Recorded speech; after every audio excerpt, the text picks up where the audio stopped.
Welcome to the Galvanize with Gavin podcast. This is your host, baseball player and entrepreneur, Gavin Johns. This podcast will empower you to reach your fullest potential in life. Inspirational stories, keys to success, and practical methods to overcome life's challenges will be revealed. I encourage you to be the light in the lightning and spark a positive change in the world today. How's everyone doing? This is the Galvanize with Gavin podcast. Very special guest on today, my very close friend, and he did his studying in school for chemical and biomolecular engineering. Just very intelligent, very awesome man of faith, a great heart, very selfless. I can go on and on and on. We'll get into it today. I'm not lying when I say this. He's one of, if not the most intelligent guy I know, and just one of the greatest guys in the world. So blessed to be in each other's lives. Thanks so much for coming on, Logan. Logan Smith, everyone. Gavin, thanks, man. It's good to be on today. I'm really happy to be on here with you. Thank you, brother. Thank you, brother. Happy to have you on, like I said, my man.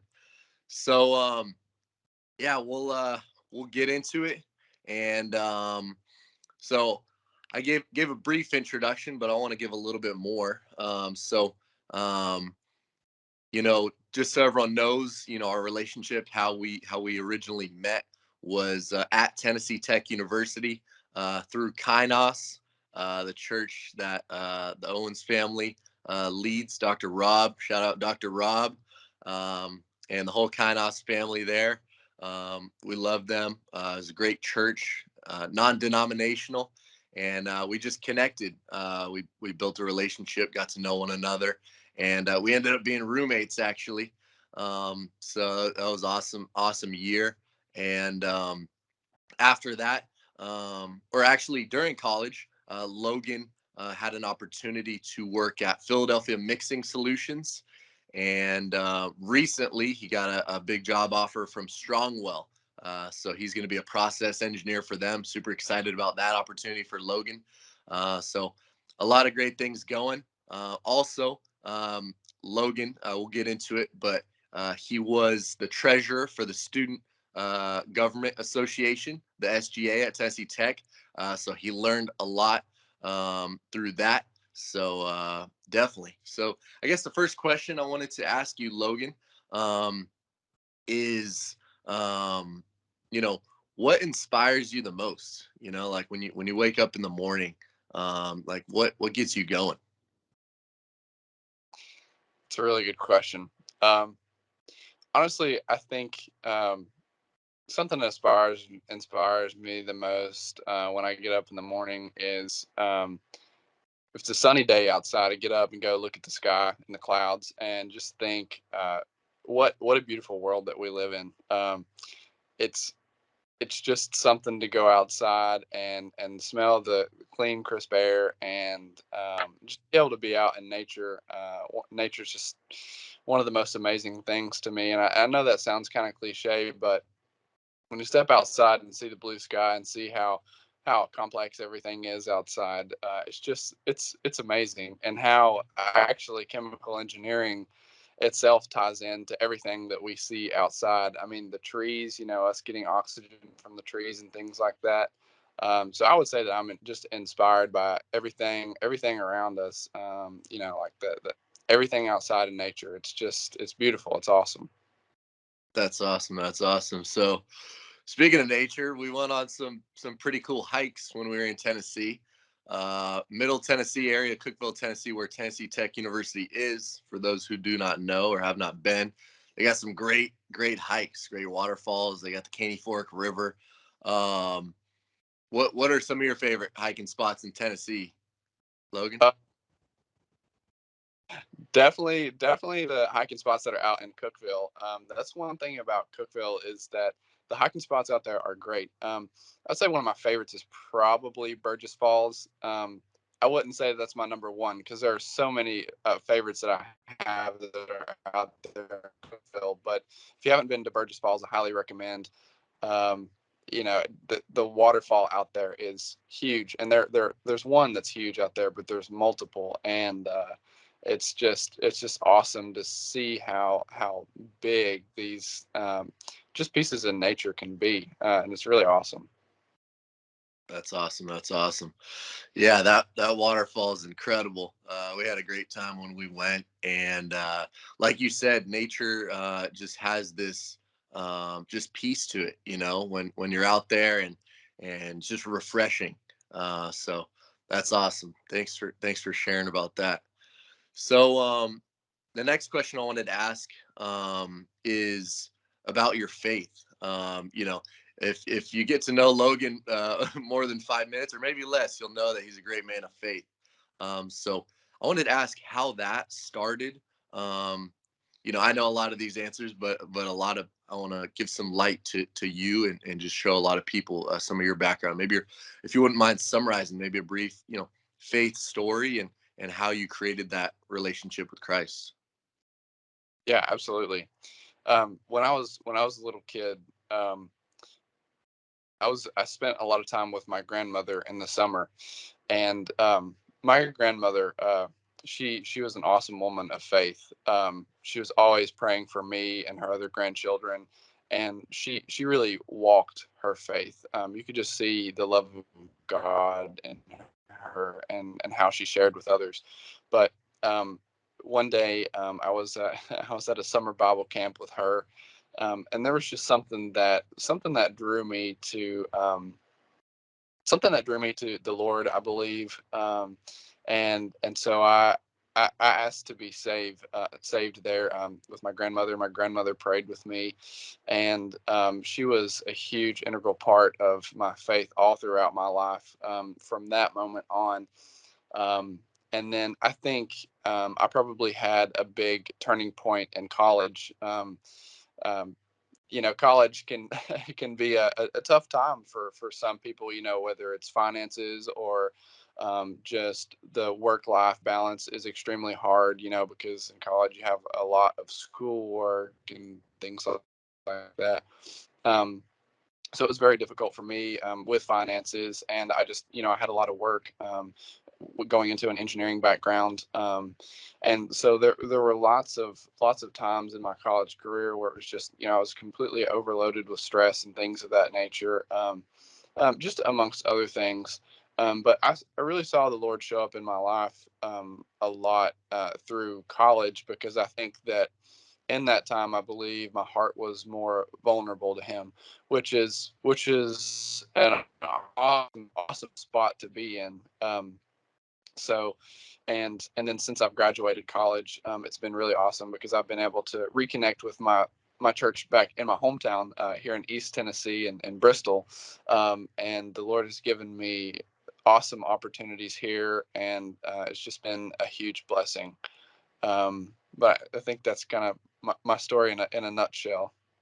That's awesome. That's awesome. No, I think it's super important, to reflect on that, your story, because it makes you who you are today, and just to reconnect to those roots, and also to give some light to others, as I was saying too, because everyone has a unique path, but I think each person can learn from others as well, and just like you said, it's not an easy road. There are going to be ups, there are going to be downs, just like in life. It's not easy. No one said it was going to be easy, but I think each and every day, you keep stacking that brick, you keep improving in whatever you're doing. Like, you didn't become an engineer overnight. It took, day by day. You didn't have a great relationship with Jesus overnight. It took day by day by day. So I think there's so much to learn from that, in that aspect, and a lot of people can learn from that as well. That,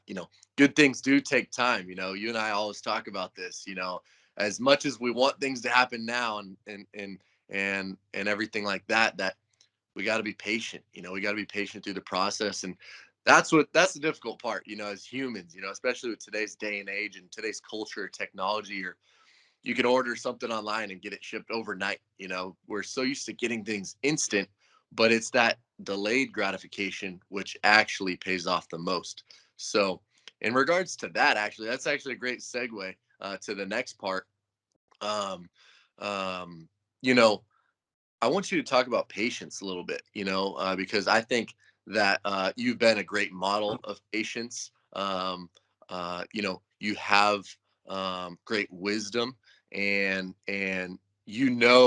the process of things and how good things do take time. So maybe just for some other people, from your experience, what advice or encouragement can you give for others? Maybe if they're in a waiting period, would you say?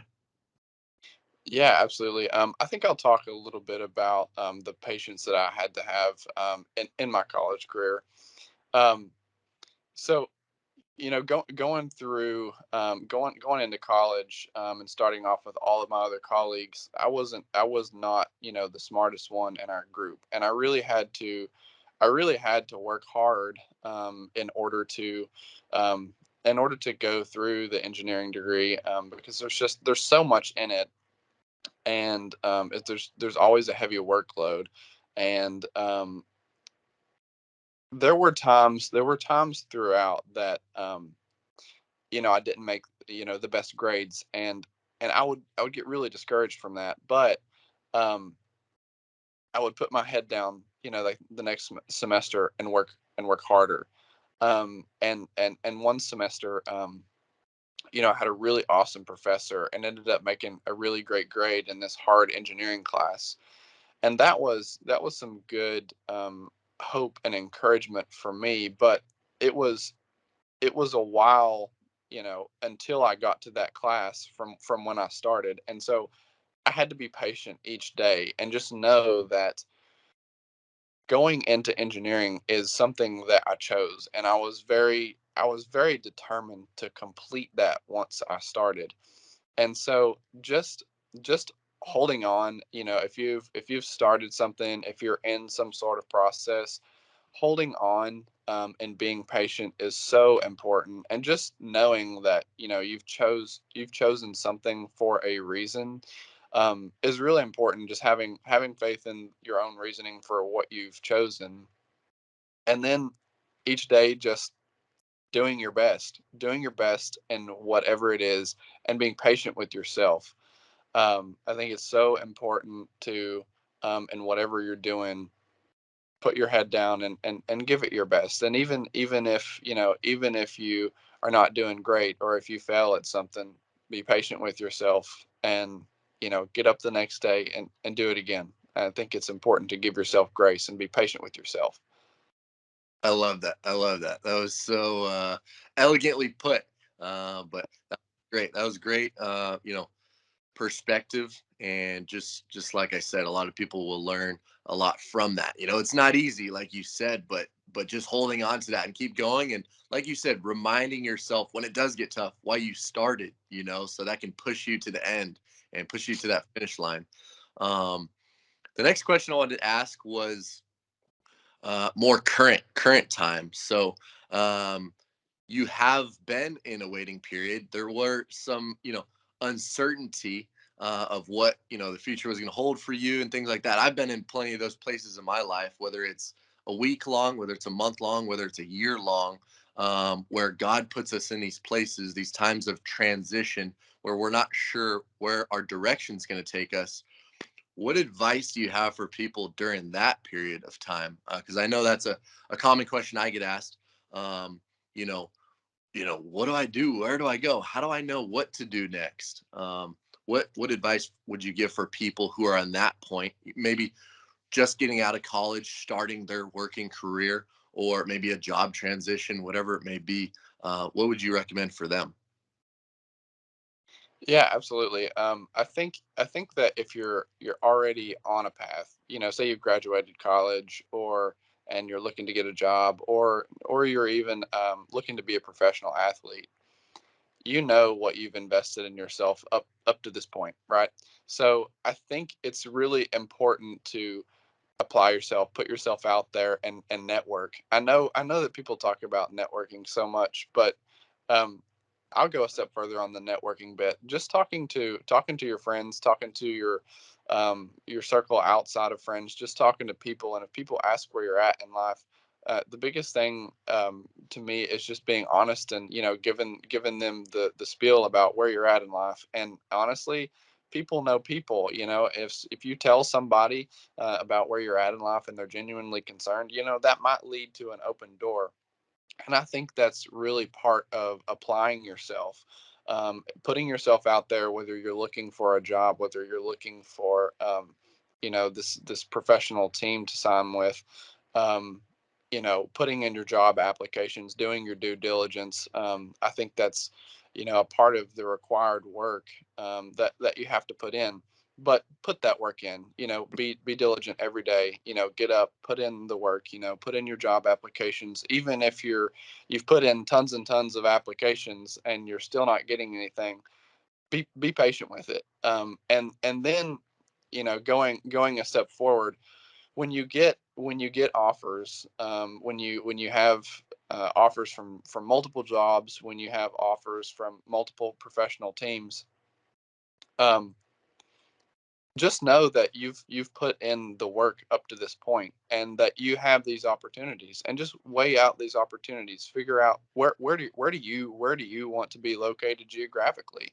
That's a huge thing. And narrow down from there. um, which one of these jobs or professional teams line up um, with your personal goals and your personal values. Just thinking through things of that nature. Don't I think one of my biggest things is don't ever throw your personal values aside for a job or a professional sports team, things of that nature, because your personal values make you who you are, and they're extremely important. And I would say never ever lose those, um, because that's probably one of the most important things in your life. It makes you who you are. So yeah, yeah. I love that. I love that. No, that was great, great encouragement and great wisdom, especially for those times of uncertainty. They can be tough. I've been in them several times, like I said, and you as well. And that's just us as humans. We have those periods where, like you said, even when we don't feel the hope or see the hope, we need to keep applying ourselves, keep putting in that work, and there'll be a breakthrough soon. There has to be, if, like you said, you're diligent and you keep going, God's going to open a door, and he's going to teach you things through that waiting period as well, just like you said. So that's awesome. That's awesome. Thanks for sharing that, Logan. So the next question I wanted to ask, I wanted to dive in a little bit about the SGA, the Student Government Association. You were the treasurer. Um, you and I were talking briefly before this about some of the things you learned, some of the meeting styles in government, similar to those in the House of Representatives. Uh, would you mind sharing maybe a few takeaways and a couple things you learned, from that experience? I think that is just great knowledge that was a great opportunity for you to take away from. Yeah, absolutely. Student government is, in a nutshell, it's exactly like going into the House of Representatives, and having a meeting. You have a body of students who are senators, and then you have your executive board. The president, the vice president, the people who are running the meeting. And so during those meetings, I think one of the biggest things that I've learned through that was to listen to other people's opinions, because that's why you're there. Is you're there to voice opinions of your fellow students, your friends, just about the campus, about things that they want changed in the school, things that they want added to the school. um, and so you're there to listen to other people's opinions, because when someone's speaking, they're not just speaking for themselves, they're speaking for a number of other students. So it's extremely important to listen to what others have to say. um, um, and and in addition, it's important to know how those meetings are run. So we run those meetings on something called Robert's Rules, and that is an official formal way of running meetings, just so that everything stays organized, and everyone is respectful of each other's time when you're at the podium speaking, giving your opinion on something. I was the treasurer for a time in the Student Government Association at Tennessee Tech, and in that experience, I got to learn how to actually run the meetings. So before I was a treasurer, I was a senator. So I was in participating in the meetings, and then I got to be the treasurer and help actually run the meetings, which was neat. It was a step up in responsibility. Um, but it was cool to be on the other side and see how everyone else gives their piece and is respectful of of each other when you're giving your piece. um, an example of the purpose of student government, say actually for example on Tennessee Tech's campus, we recently got that new fitness center that was actually a result of student government. Years ago someone came up and said, hey, we want a new fitness center.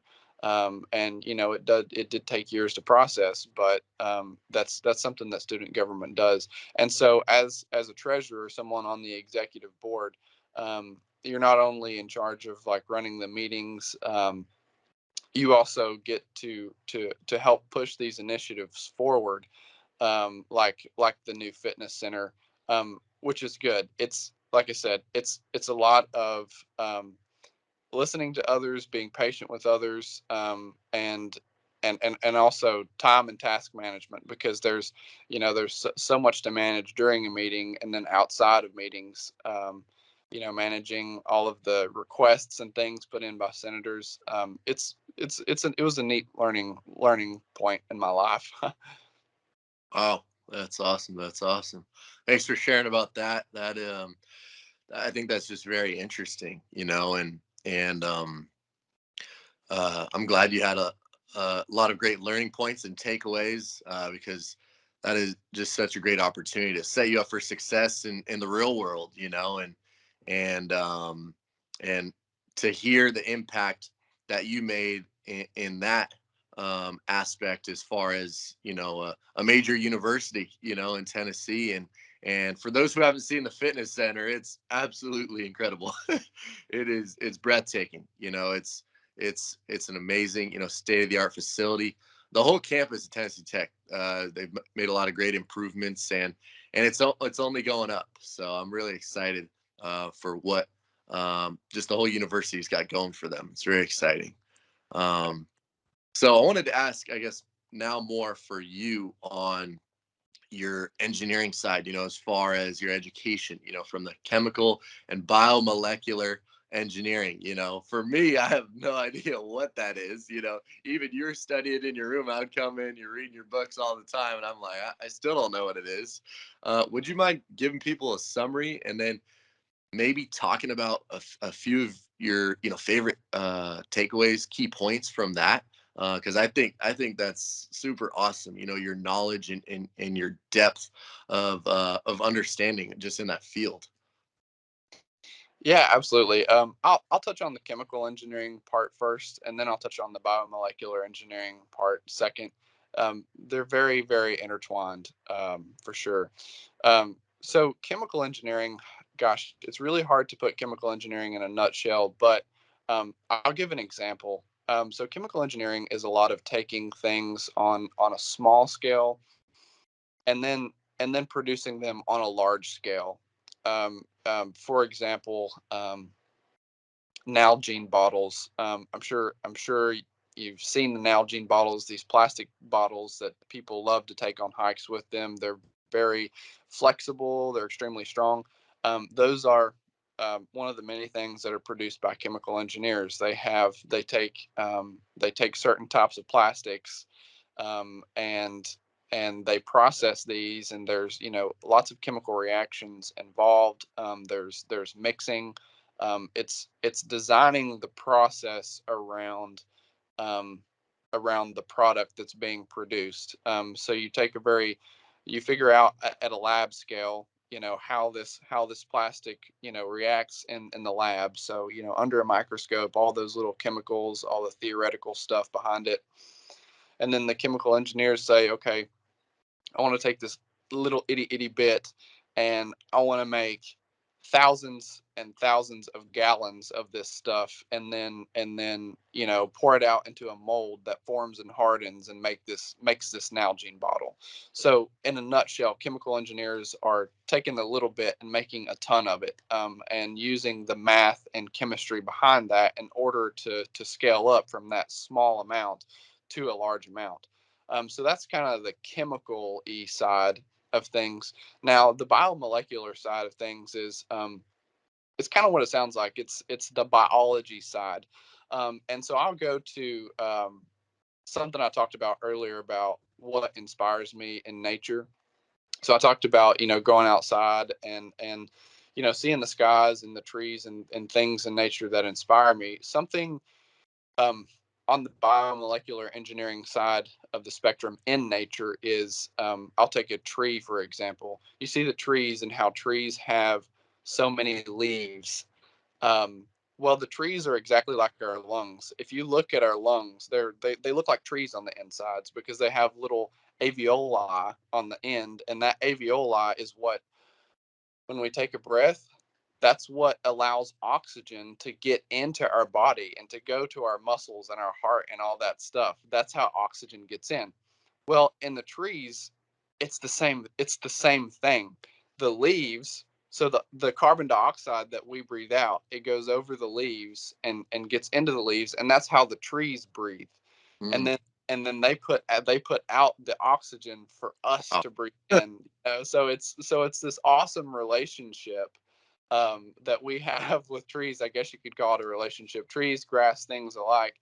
Um, but the chemistry and math behind all of that is so amazing when you dive deep down into it. It's so cool. One of the most important things for that to happen is, you see trees, you see the leaves, you see how many leaves there are on the trees, and they're all flat. So they have, all those leaves put together. There's a large surface area.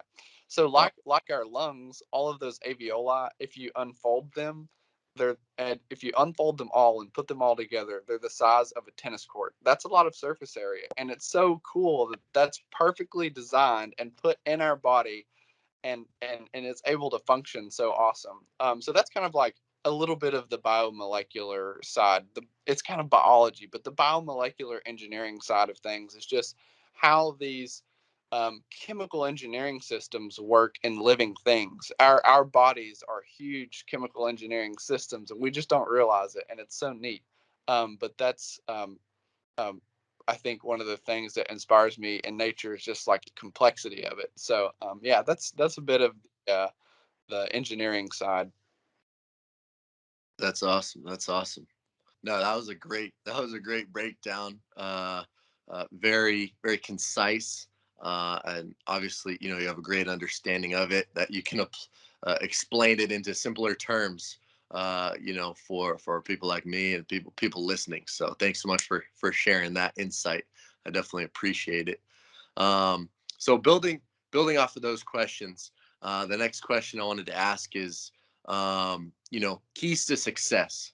You know, if you had to pick, three keys to Logan Smith's success up to this point in your life, you've achieved a lot of things so far, even in your years so far. What would you say? Three keys to success. I would say that my faith is probably the number one key, because I know that throughout the most difficult times in my life and the most important decisions that I've made, my faith has put me, and it's not my faith that does it, it's the Lord that does it, has put me on the right track, and and allowed me to go down the right path when, the most important decisions require that. And so I would think that my faith, and God is the number one most important aspect, and then I think below that, just, I would say, dedication or determination, and then patience. um, there are so many things in life that take time, um, and that also take dedication and determination. When you are setting goals, whether it's to become a professional athlete, um, or a professional in the working world, I guess, per se, whether you're going to be an engineer or a doctor, or any type of professional in the working world. um, it's a process. It's a day by day process, that you have to work at only one day at a time. It's not a sprint race. It's a marathon. And so the thing about that takes patience is that you have to get up every morning, and you have to make the decisions to work and apply yourself.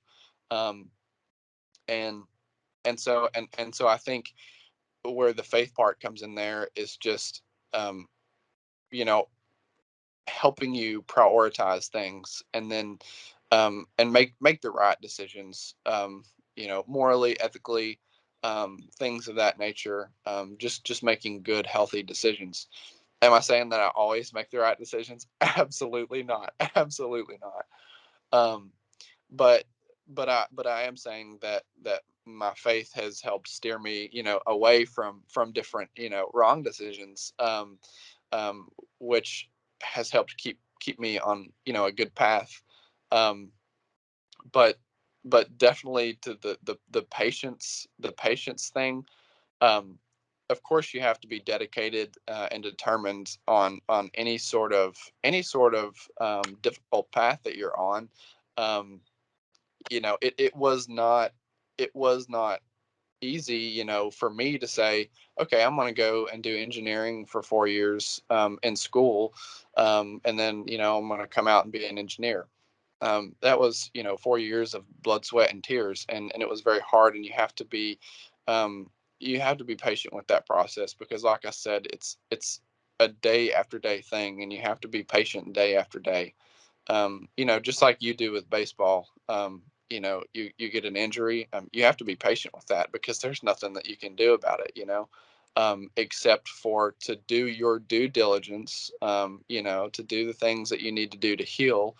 Um, and that's all you can do, is just to do your best, whether that is with healing from an injury, or, in my case, going through college, bouncing back from a test that was not so good, or just being patient with the grind itself, because the grind itself is not easy. In your case, weight rooms every day, and training, and things of that nature. In my case, just studying and thinking all the time. It's in all cases it's difficult, and in all cases, patience is required, and in all cases dedication and determination is required. um, yeah. So my faith, the dedication, and patience, those are absolutely the number three most important things. Boom. I love that. I love that. No, that's great. I like how you used examples for each one, personal examples for each one, because I think that just shows the reality of it, in this life. And I really value your responses, and, you've put them to the test, and like you said, it hasn't been easy. But to be able to just be open and honest about those certain situations is what people want to hear, is what people are going to learn the most about, because people listening to this podcast, they're going through similar things that we're going through, so to take some encouragement or some advice from someone who's been there through it, through the grind, and overcame things, that they can do it too. You know what I mean? Anything is possible. We gotta have that faith, like you said.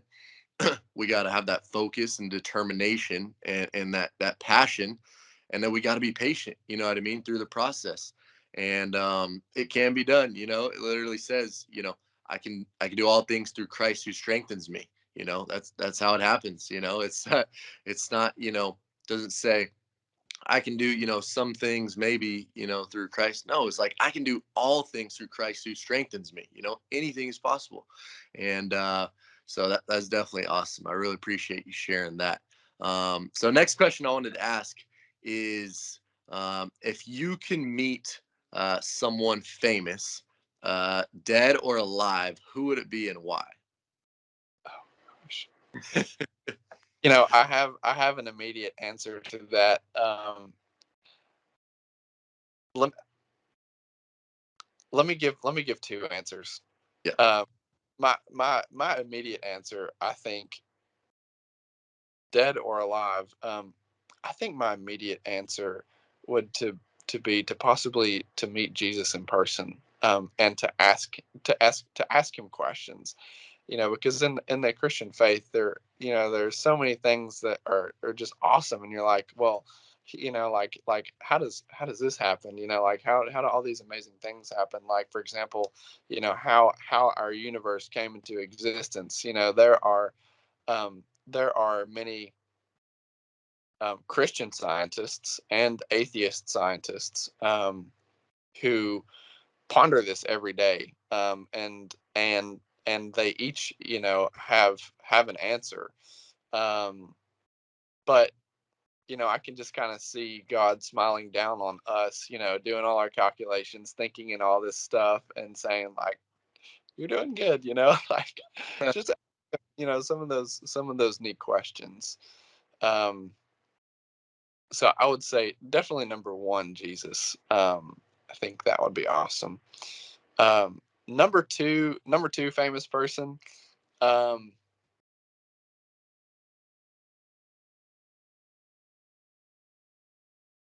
hmm, Maybe Dolly Parton. Dolly Nice. Parton, the lady that is the face of Dollywood. If you don't know who Dolly Parton is, definitely go and give her look her up. She's an awesome lady. She's done a lot with country music throughout the years, um, and she does a lot of charitable work, with kids, and just charitable work in general. Would love to meet her and ask her about all of the things that she's done, in the creation of Dollywood, and and that whole process. She would be a neat person to meet. Yeah.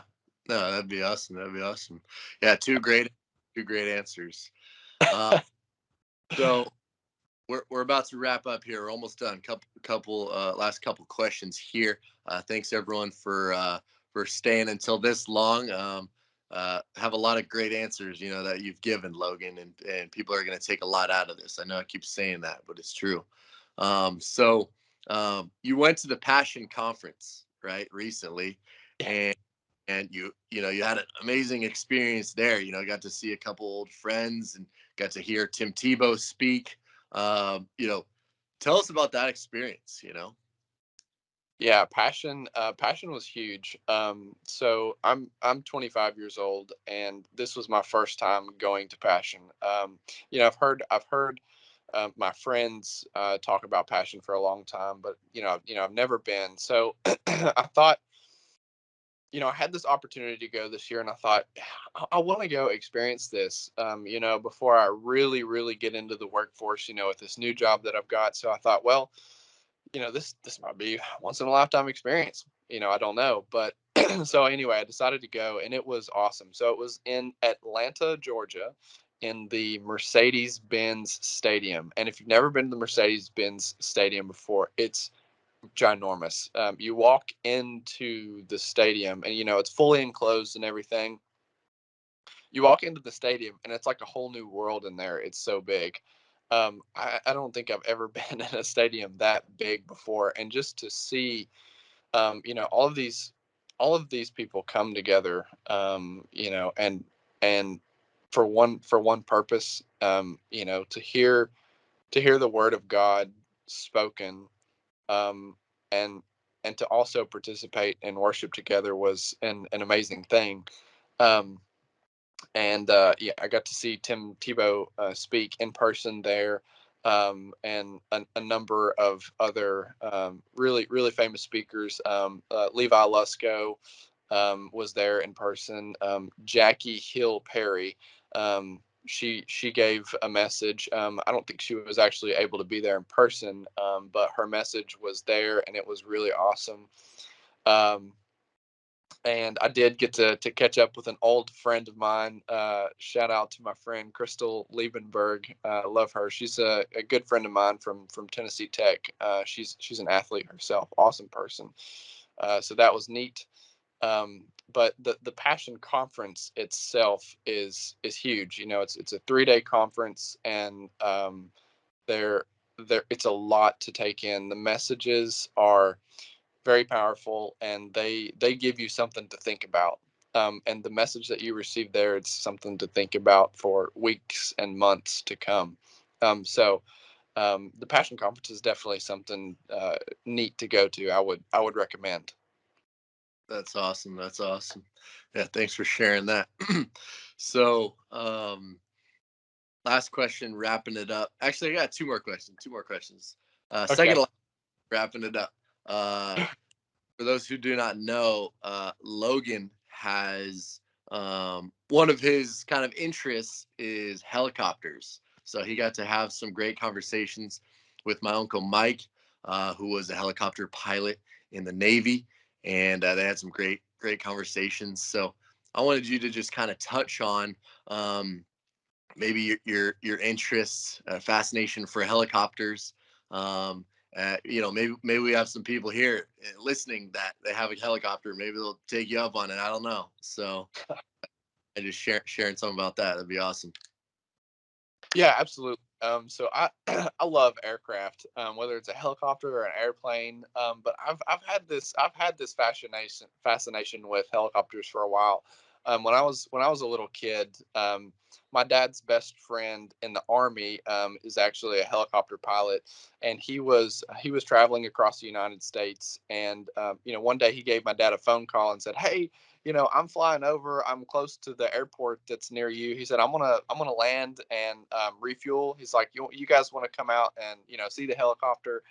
So we did that, and that was when I was a little kid, like I said, and it was awesome. I got to sit in the cockpit, put on the helmet, see all the buttons and all the neat things, and I was so fascinated, from that day forward. And just for some reason, I've felt like for a long time that I want to fly.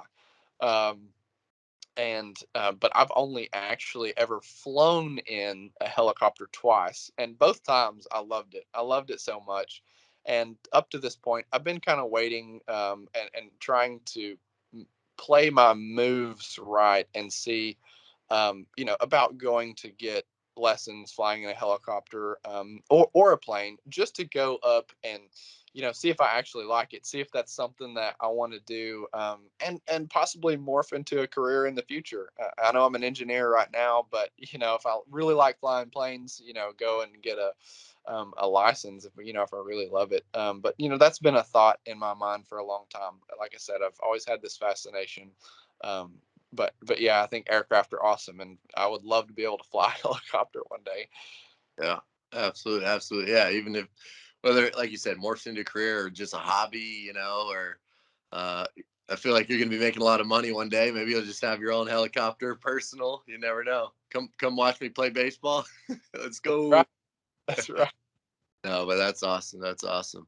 So the last one I wanted to just finish off with is your favorite Bible verse. What would be your favorite Bible verse, or maybe one that sticks out to you, or maybe one that you've been thinking about lately? What would you say? Um, Proverbs chapter 3, verses 5 and 6. Those verses popped out to me when I was 18 years old. Um, so about 7 years ago. Um, and it has to do a little bit with what I was talking about earlier, staying on the right path. Proverbs chapter 3, verses 5 and 6 um, says, "Trust in the Lord with all of your heart. Um, Lean not on your own understanding. Um, Submit to Him, and His will, and He will make your paths straight." Um, and so, for some reason, that when I was 18, that popped out to me, and I've always been one who is wanted to make the right decision. And sometimes I overthink decision making, which I think is part of the reason why that verse stuck out to me so much, is this verse is telling me that the Lord, will make my path straight, as long as as long as I trust Him, and surrender my will, um, and trust in His will, and not lean on my own understanding. Um, so that verse is something that continually pops up throughout my life, especially when I start to think that, oh, I can Logan can do it by itself, I can do it by myself. um that I think that's those are the times when I'm struck, and I'm like, I can't do this by myself. God gives me a situation where I'm like, I really honestly can't do this. And then the piece of Him making your path straight, um decision making and prioritizing. This is something that I've felt that the Lord has helped me do, even in times, like I said earlier, when I don't make the right decisions. I feel like, when I come back and submit my understanding and my will to God, then He straightens things up. He puts me back on the right path. um so yeah, Proverbs chapter 3 verses 5 and 6, definitely my favorite verses. Love that. Love that. Perfect way to finish it off with a great verse right there. Thanks for sharing, Logan. And thanks so much for coming on the Galvanize with Gavin podcast. I hope everyone enjoyed listening. And thanks for coming on, my brother. Absolutely, thank you, Gavin. Thank you all for tuning in to the Galvanize with Gavin podcast. I hope you were inspired and empowered to reach your fullest potential in life. For more resources, visit gavinjohns.com. For businesses interested in sponsoring the podcast, visit gavinjohns.com/sponsor. Thank you all, and God bless.